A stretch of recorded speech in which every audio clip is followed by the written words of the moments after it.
Добрый день, дорогие подписчики и гости канала. Сегодня с вами я, один из авторов телеграм-канала «Генерал СВР», генерал-лейтенант службы внешней разведки, тот человек, которого вы знаете как Виктор Михайлович. Сегодня у нас среда, 19 октября, выпуск промежуточный. Мы с вами обсудим те события, которые произошли с нашей предыдущей встречи. В начале нашего разговора хочу попросить вас подписаться на наш канал, если вы еще не подписаны, а также поставить лайк к этому видео, если вы поддерживаете нашу деятельность. Также хочу напомнить, что я отвечаю на вопросы наших подписчиков и гостей канала в комментариях под этим видео. Можете оставлять свои комментарии. И я отвечаю на самые популярные вопросы, те, которые набрали наибольшее количество лайков. И практически на все вопросы я отвечаю в Patreon. Практически все подписчики в Patreon, задавая свои вопросы, получают на них ответы. Я делаю примерно раз в 10 дней, раз в 2 недели ответы на вопросы для подписчиков Patreon. Там, если вы подпишетесь, сможете получить конкретный ответ на ваш конкретный вопрос. Так, теперь давайте о событиях. Да, начнем с мобилизации. Процесс мобилизации идет полным ходом. То, что ее приостановили, еще раз подчеркиваю, приостановили в Москве, Московской области, еще в нескольких регионах приостановили. Это значит, что ситуация начала накаляться и решили немного разрядить ситуацию. Мобилизация ни в коем случае не закончена. Нет никакого указа президента о остановке мобилизации, о прекращении мобилизации. Все идет полным ходом. Песков, конечно, лжет множество раз. Во-первых, он солгал, когда сказал, что в указе президента о мобилизации есть цифра 300 тысяч. Конечно, ложь. Эту цифру огласило Министерство обороны. Уже призвали более 400 тысяч, и к 1 ноября будет призвано 500 000 человек. По крайней мере, именно такие доклады поступают президенту России Владимиру Путину, и я склонен верить именно докладам, которые предоставляются Владимиру Путину. Итак, мобилизация будет продолжаться, несмотря ни на что. Возможно, еще раз подчеркиваю, возможно, опять-таки обсуждается для того, чтобы снять небольшое напряжение. Возможно, Путин все-таки приостановит мобилизацию или даже будет указ президента о прекращении мобилизации, о том, что мобилизация закончена. Неважно, как это будет сформулировано, с Нового года вопрос о мобилизации станет ребром. По планам, которые на столе у Путина, которые он лично утвердил, надо призвать 1 000 000 человек к марту месяцу. Понятно, всем без исключения в Генеральном штабе, всем без исключения в Министерстве обороны, я имею в виду из тех людей, которые мыслят и понимают, что происходит, а это подавляющее большинство и там, и там. Все понимают, что 500 тысяч призванных во время этой мобилизации, во время этого этапа мобилизации ничего абсолютно не решат на фронте. Никакие задачи, поставленные президентом России, не будут выполнены. На сегодняшний день даже удерживать имеющимися силами, даже плюс мобилизованные, те территории, которые сейчас президент России Владимир Путин считает российскими. Я уверен, что многие наши уважаемые зрители и слушатели не считают эти территории по праву российскими. И мы понимаем, что все было сделано. Референдумов, конечно, никаких не было. Присоединение было фиктивным. Так ни одна вменяемая страна в мире не признает эти территории российскими. Это будет только создавать в дальнейшем огромные проблемы. Поэтому даже эти территории удерживать нет никаких возможностей, нет вооружений. Иранские дроны начали было, по мнению, опять-таки, давайте опять говорить, что все это мнение субъективное. Это мнение президента России Владимира Путина, которое он высказывает во время своих совещаний с руководством силового и военного блока. Путин посчитал, что иранские дроны могут все-таки поменять ситуацию на фронте, но это не так. С помощью иранских дронов уничтожается энергетическая инфраструктура Украины. Сказать, чтобы это сильно повлияло на способность украинских войск оказывать сопротивление, в принципе, особо никакого. даже перспективы весьма туманны. Основной упор по уничтожению инфраструктуры энергетической сделан на то, что будет в перспективе, вернее, остаться без света и без воды, без отопления. Украинские граждане будут мигрировать в сторону Европы. Таким образом, создастся еще один кризис миграционный в Европе, в ручном режиме фактически, который Путин создает уже не первый раз. Он считает, что Евросоюз будет оказывать сильное давление на Украину для того, чтобы Украина вышла на переговоры с Путиным, конечно же, на условиях Путина. Глупый расчет, идиотский расчет. Я скажу, что большинство из тех людей, которые выехали в начале февраля, вернулись в Украину. Даже если сейчас, я имею в виду с территории Евросоюза, даже если сейчас часть из этих людей вернется, может быть, даже большая часть. Я не исключаю, что поток беженцев может быть даже большим из-за гуманитарных проблем, может быть, даже больше, чем из-за проблем из-за войны. Я этого не исключаю.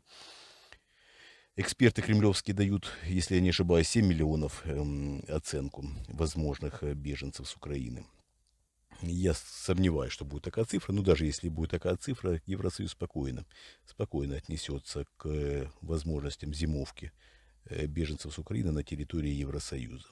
Большинство из людей, которые остались после прибытия в конце зимы, в начале весны этого года из украинских беженцев, вполне ассимилировались, вполне нашли себе работу, нашли себя.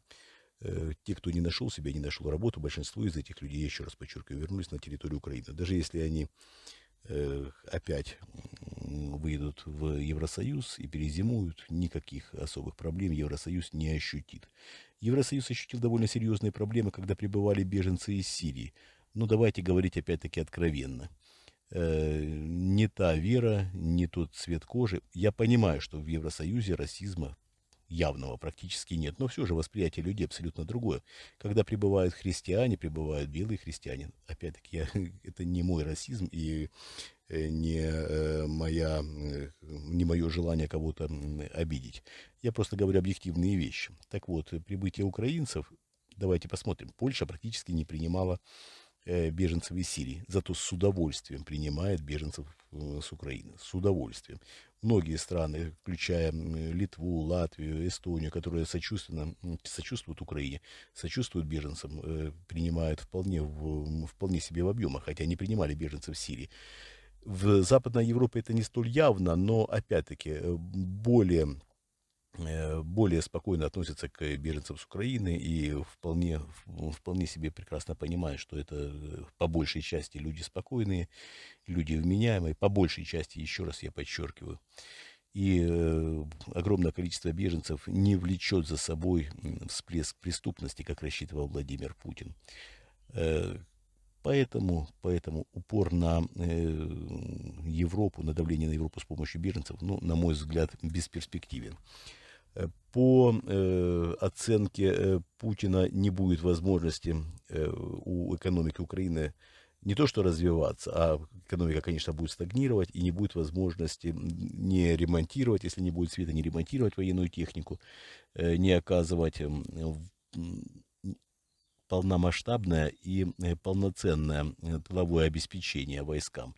Тоже довольно серьезная вещь, но опять-таки это сильно переоценено со стороны российского руководства и со стороны, в том числе, некоторых российских генералов, которые дают оценки, что недостаточно тыловое обеспечение может довольно сильно повлиять на линию фронта. Нет, конечно. Скорее всего, этого не будет. Более того, я думаю, что поставка вооружений со стороны Запада только будет ускоряться, и есть все предпосылки к тому, чтобы к началу весны, возможно, к концу зимы, украинские войска перешли в полномасштабное наступление практически по всей линии фронта. Есть к этому предпосылки. Я не утверждаю, что так произойдет, но опять-таки доклады с такой оценкой ситуации поступают Путину со стороны экспертов при Совете Безопасности России. Я хочу вам напомнить, что если вы читаете внимательно наш канал, практически все, еще раз подчеркиваю, практически все оценки этих экспертов, которые мы транслируем иногда у себя в канале, практически все, вплоть до каких-то мелочей, отображаются в реальности впоследствии.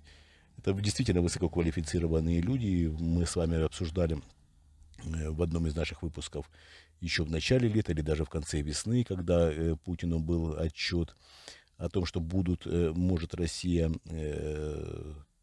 перестать контролировать некоторые районы 5 приграничных областей. Это Брянская, Курская, Белгородская, Ростовская, Воронежская области. Может Россия потерять контроль над некоторыми областями. Это фактически сейчас происходит уже в режиме реального времени. Да? Мы видим постоянные обстрелы Белгородской области, в том числе и самого города Белгорода. Разрушается инфраструктура, разрушаются объекты военные, разрушаются нефтебазы, нефтехранилища. Фактически российское руководство потеряло контроль над приграничной территорией со стороны Белгородской области. То же самое касается и Курской области, Брянская область тоже так не сильно хорошо себя чувствует от этих обстрелов.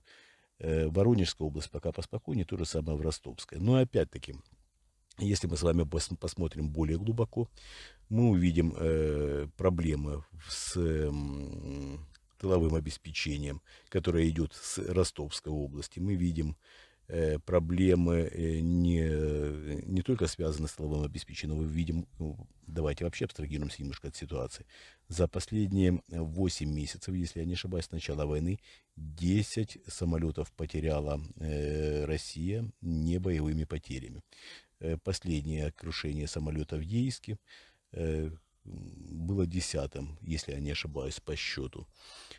Погибли мирные люди. Мои соболезнования, безусловно, всем мирным жителям российских городов, которые также страдают от идиотизма Владимира Путина. Огромное сочувствие всем без исключения украинцам, которые страдают от этой идиотской войны. Этой войны, безусловно, не должно было быть. Украинцы и россияне, безусловно, близкие по духу народы. Я понимаю, что это вызывает агрессию и украинцев, и у россиян, мои слова, но действительно это родственные народы, от этого никуда не уйдешь. Мы имеем общие корни. Это так, и опять-таки долгие годы общей истории. По событиям в последних дней можно сказать, что нет никаких сомнений в том, что Украина эту войну выигрывает. Никаких сомнений, опять-таки. Единственное, что, конечно, вражда останется на долгие годы. Опять-таки, все зависит от следующей власти России. Вражда будет, вероятно, все-таки долгое время, но если российские власти будут избраны демократическим путем, если будет Россия развиваться в демократическом русле, я думаю, что нормализация отношений не заставит себя ждать, все будет в порядке, и сможем все вместе жить мирно и спокойно. На сегодняшний день понятно, что при том положении дел, которое есть сейчас, никаких перспектив выиграть войну у Путина нет. Вообще никаких перспектив удержать на территории невозможно. Готовит Путин новое наступление. Это безумие, с одной стороны. С другой стороны, это его последний шанс. Он идет фактически ва-банк, о чем мы и говорили у нас в телеграм-канале. Готовит Путин наступление в Белгородского, со стороны Белгорода на Харьков и со стороны Беларуси, Республики Беларусь на Киев. Это такой последний рывок, последний шаг. Больше вооружений нет. Потратить сейчас весь мобилизационный резерв, который уже был призван, я имею в виду не весь, который существует, а который уже был призван, эти 500 тысяч человек не составит никакого труда для Владимира Путина, призовет еще 500, но еще 500 тысячам воевать уже совсем нечем. Это будет такое, скорее уже, грубо говоря, в рукопашную будут люди идти, потому что сейчас уже выдаются ржавые автоматы Калашникова, вы это прекрасно знаете, огромное количество роликов, которые делают далеко не украинцы, которые делают призывники, гневно показывая, с каким вооружением им приходится воевать, с какой экипировкой, когда выдают идиотские, извиняюсь, бронежилеты, которые закрывают 10 сантиметров тела. Ну, это просто издевательство. Извиняюсь, просто издевательство. 10 сантиметров тела закрывает бронежилет. Ну, что это за глупость? Ржавые автоматы, ржавые патроны, ну и так далее и тому подобное. Рваная форма. Это даже не смешно. И еще раз подчеркиваю, следующим 500 тысячам воевать будет совсем нечем. Из этих 500 тысяч, которые призвали, по мнению Путина, около 300 тысяч будет потеряно. Уже запланировано, да, мы об этом знаем. И к марту следующего года, даже после призыва следующих 500 тысяч, еще около 200 тысяч будут потери. Это те, которые заложены.